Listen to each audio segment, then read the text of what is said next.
Hi, I'm Reese Riley, known to you all, I guess, as Hannah's dad. Uh, am I on, Hannah? Is my You audio? sure are. Okay, Hmm. good. Um, Nicholas and I have had a long relationship, and it's been fun. I learned at some point in my life that there are four stages in a man's life, and the first stage is you believe in Santa Claus. And then if you look at slide two, uh, there's a time when you don't believe in Santa Claus. And then you become Santa Claus when you have your own children. And then, fourth, where I am, you look like Santa Claus. I've had a lot of fun. I inherited a Santa suit and I have worn it to schools. For a while, I was an engineer on the train at Santa Ana Zoo, and was Santa driving the train at the zoo, and that was a lot of fun. But and children ask all of these questions, and you have to be able to lie on your feet. Like, how does Santa get into a house that doesn't have a chimney? And that was it. Next slide that we have is again of Saint Nicholas, who was a fourth century bishop, as we just read about. He came from a wealthy family, as often the leaders of the early church did. He was a bishop in Turkey, Asia Minor, and he was at the Council of Nicaea, we believe. There's no physical evidence. And at that, they debated the nature of Christ. There's this next slide, shows a little boy asking Santa about the controversy. Homoousios or homoiesios. The homoousios meant that you believed that the nature of Christ was the same substance as the Godhead. If you were homoiousios, you felt that the nature of Christ was of a similar substance to the Godhead. And they were debating that, which, as legend has it, led to St. Nicholas slapping, or as in our telling this morning, punching the heretic uh, Arius. Next slide. Nicholas is reported in off the coast of Turkey. There was a ship that ran aground, and he went out to help them get the boat unstuck off the rocks and get themselves going. After he got them out to sea again, he simply vanished. And the sailors supposedly went to church, went into the harbor to dock their ship, and then they went to church to give thanksgiving and discovered that there was Nicholas. And they said, "How did you get here?" And he says, "Well, whenever I see people in need, there is where I'm going to be." Next slide. Here we have an image of Nicholas dropping in bags of gold to prevent the three daughters of a poor pawnbroker from having to enter a life of begging or prostitution. I like this story for a number of things. One, the pawnbroker is often identified with three golden balls as the sign of a pawnbroker, and that goes to these three bags of gold. Italian legend said that the pawnbroker was Jewish, and I love that Santa was not just ecumenical, but he was interfaith. And the story goes on to say that in not just dropping it through the window as it is depicted here, but he was also known to have dropped the bags of gold down a chimney. And you get where we're going with that one. Um, it's really, really kind of fun. But he did it in secret. And that was one of the interesting things. Now, he was also known as a wonder worker. Um, he was the patron of Russia and Greece. So he is revered in those two countries, especially in the churches there. But he's also the patron of sailors, children, merchants, archers, repentant thieves, prostitutes, brewers, pawnbrokers, unmarried people, and students. He, of course, was, as he said to the sailors, whenever he knew that somebody was in need, there he was going to be. He was present for the vulnerable and the sick, and he always responded with great generosity. Now, St. Nicholas has been, and his spirit has been embraced or unearthed all over the world and all over time, it would appear. Slide 7 shows Father Christmas in green.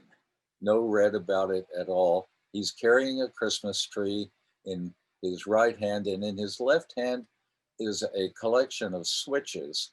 The switches were for the bad boys and girls. The next slide is, let's see,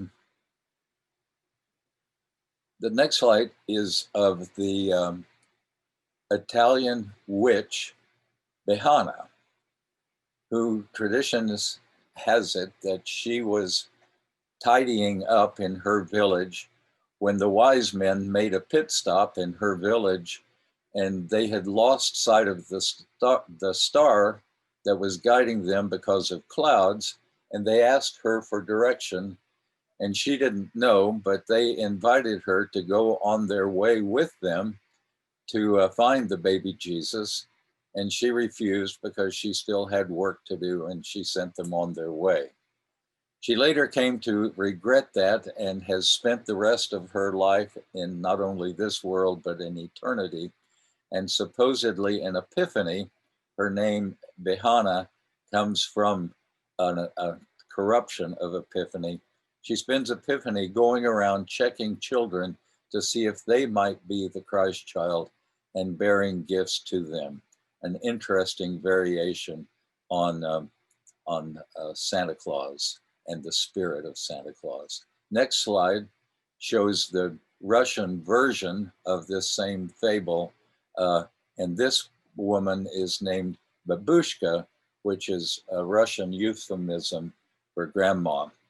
Next slide is of St. Nicholas or Krampus, maybe, on a goat. No reindeer here. Krampus was known as St. Nicholas, his alter ego, who was the one who administered the beatings of the switches to the naughty children, and hence a very scary, uncomfortable picture of that. He was known as a variation of the Norse god of the underworld. Next slide gets us up to 1863, where St. Nicholas is seen giving out gifts to the Union soldiers in the midst of the Civil War. The next slide is of 1868, which is an illustration from Clement Moore's book, A Visit from St. Nicholas, popularly known as "'Twas the Night Before Christmas." This was 1868. This version, you'll notice that the color of Santa is kind of all over the map. We've had green, I've seen purple images, I've seen blue images, but the next slide shows the famous image, which was put into popular minds all over the world by Coca-Cola, of all people. You'll notice in this picture, you don't get to see his boots, but you do get to see the broad belt, which was a sailor's belt, which kept their clothes tidied up so that they wouldn't trip over them when they were doing the work, the fast and furious work sometimes of a ship, especially during a storm.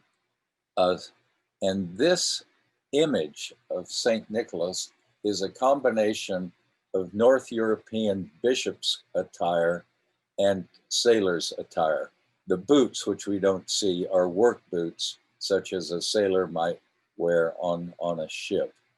The next slide shows Pope Benedict in a red cape with ermine trim. You see the similarity there between the costume of Saint, and the next slide shows a ermine trim zucchetto.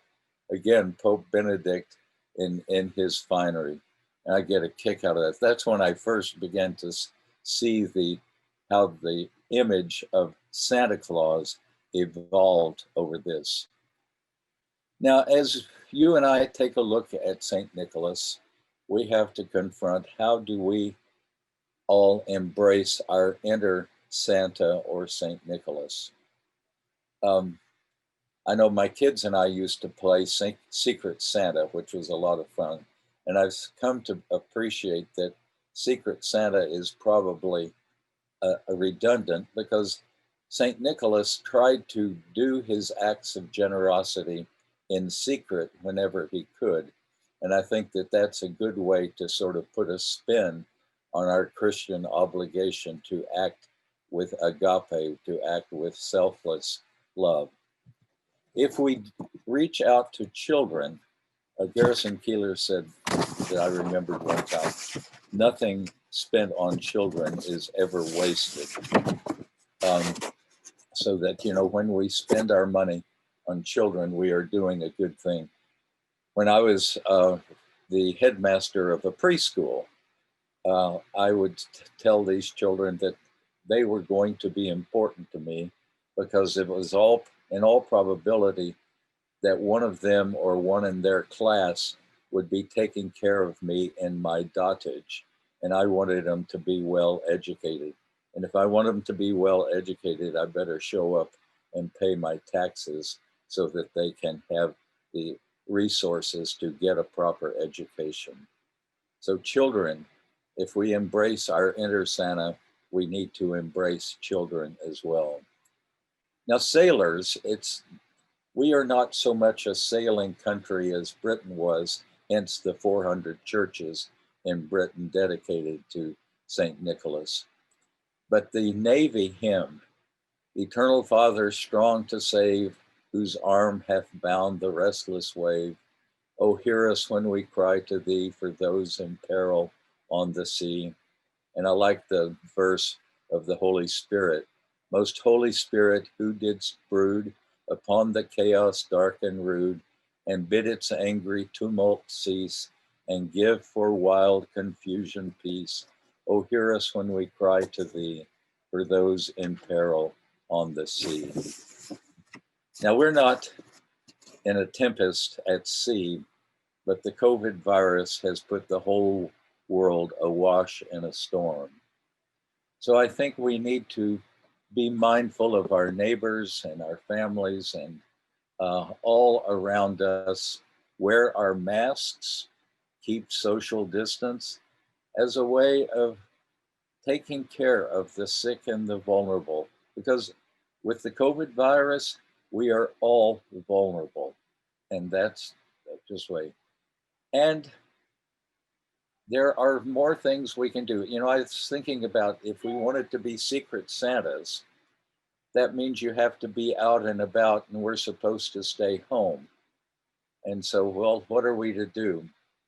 I have in my collection of quotes, Alice Walker's quote, the most common way people give up their power is by thinking they don't have any. I have a prayer list that grows and shrinks as life goes on. In my prayer list, I try to follow the old African proverb that was a favorite of the late John Lewis. When you pray, use your feet. Now, because of the stay-at-home order, using the feet doesn't take me very long, but I've learned that as I pray my list, there are people that I want to call or I can write a note to.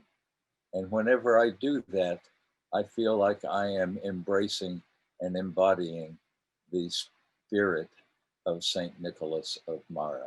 Last slide. And thank you. It's a joy to be here. And the number of this congregation is about the size of the church that I served in Vermont, which I think is a kick in the pants. Anyway, thank you all, and I'm delighted to be here to share some of my diggings around in the life of St. Nicholas of Myra.